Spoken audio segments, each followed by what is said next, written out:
చేయమంటారు? నేను ప్రతిపక్షంలో ఉన్నా, నా దగ్గర రూపాయి లేదు, నేనేం అభివృద్ధి చేయలేను, మీ ఇష్టం ఉంటే రాని, కష్టం ఉంటే పోనరని ఏకాఏకిన గౌరవ శాసనసభ్యులే మాట్లాడుతుంటే ఇక మరి రేపు కార్పొరేటర్లను గెలిపిస్తే ఏ మార్పు వస్తుంది దుబాకలో అనేది ఒకసారి ఆలోచించారు, దయించు.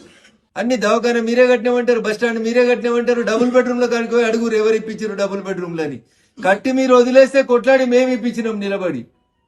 రఘునందన్ రావు చెప్తే మీరు గృహప్రవేశం చేశారు కాబట్టి మీకు మంచినీళ్ళు ఏమని మంచినీళ్ళు కట్టి చేసిన దుర్మార్గపు చరిత్ర అప్పుడున్నటువంటి మున్సిపాలిటీని పాలించినటువంటి నాయకులది. పాన్రి అడిగి పోయి రచ్చబండ పెడదాం, పాన్రి 2 BHK కడుకో అడుగుదాం, పాన్రి ఎవరు చెప్తే వచ్చినాయో. డ్రా తీపించింది నేను, కొట్లాడింది నేను. స్వర్గీయ రామలింగారెడ్డి ఉన్నప్పుడు కడితే వాటిని పంచే దిక్కు లేకుండా పోయింది టీఆర్ఎస్ పార్టీలో. దుబ్బాకెళ్ళి ముస్తాబాద్ దాకా 15 కిలోమీటర్లు డబుల్ రోడ్ చేసేందుకు మనసొప్పలే మీ 10 సంవత్సరాల పాలనలో. మా దుబ్బాక మున్సిపల్ ఓటర్లకు నేను చేసేటువంటి అప్పీల్, పొరపాటున మళ్ళీ చెప్తున్నా, పొరపాటున గ్రహపాటున మళ్ళీ ఎమ్మెల్యే గారు ఉన్నారు, వారికి ఏం అలవాటో మీకు తెలుసు. ఎలక్షన్లో అయితే వాళ్ళు ఏం చేస్తారో మీకు తెలుసు. 10 ఏళ్ళు దోసుకున్నాయి, దాచుకున్నాయి, హైదరాబాద్ లో రియల్ ఎస్టేట్ చేసినాయి, కోట్లు తెచ్చి పంచి మళ్ళా గెలిస్తే 10 ఏళ్ల టీఆర్ఎస్ పాలనలో దుబ్బాక మున్సిపాలిటీకి ఏమైందో ఒకసారి ఆలోచించుర్రి. దుబ్బాకకు రింగ్ రోడ్ రాలే, దుబ్బాకకు అండర్ గ్రౌండ్ డ్రైనేజ్ రాలే.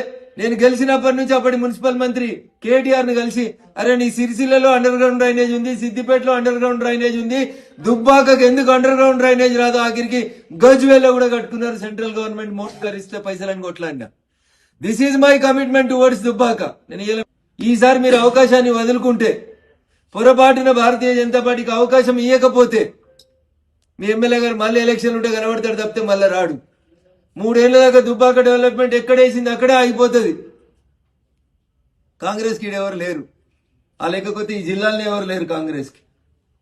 అప్పుడప్పుడు అద్దెకు వచ్చిన మంత్రులు వస్తే అర్ధగంట వచ్చిపోతారు చెప్తే వాళ్ళకి ఈ జిల్లా మీద ఏం ప్రేమ ఉంటుంది, ఈ దుబ్బాక మీద ఏం ప్రేమ ఉంటుంది ఒకసారి ఆలోచించు.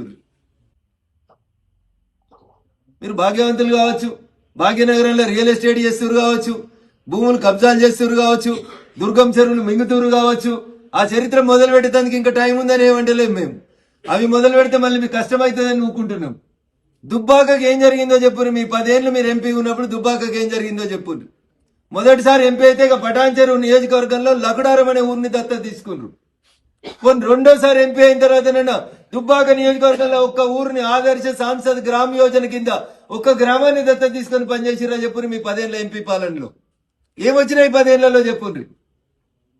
నేను నా 3 ఏళ్ల ఎమ్మెల్యే పాలనతో మీ 10 ఏళ్ల ఎంపీ పాలన కంప్లీట్ గా కంపేర్ చేయండి, లేకపోతే మీ 2 ఏళ్ల ఎమ్మెల్యే పాలనతో మమ్మల్ని కంపేర్ చేయండి. ప్రజలకు నేను చేసేటువంటి అప్పీల్ ఇది.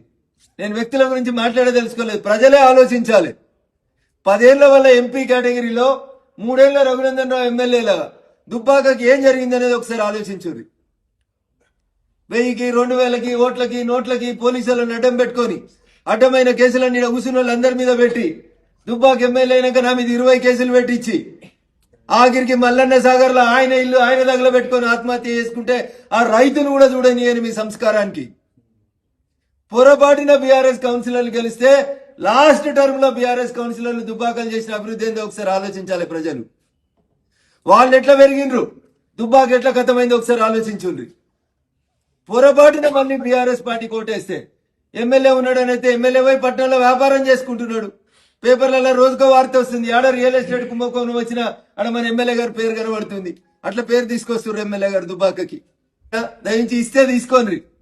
పైసలు ఎక్కువైన వాళ్ళు, పట్నంలో భూములు కబ్జాలు చేసిన వాళ్ళు, రియల్ ఎస్టేట్ పేరు మీద పైసలు సంపాదించిన వాళ్ళు ఆడ దోచి ఈడ ఓట్లు కొందామని వస్తే దయించి వాళ్ళకి సరైన రీతిలో బుద్ధి చెప్పకపోతే దుబ్బాక మున్సిపాలిటీ మళ్ళీ ఒక 5 ఏళ్ళు వెనుకపోతుంది.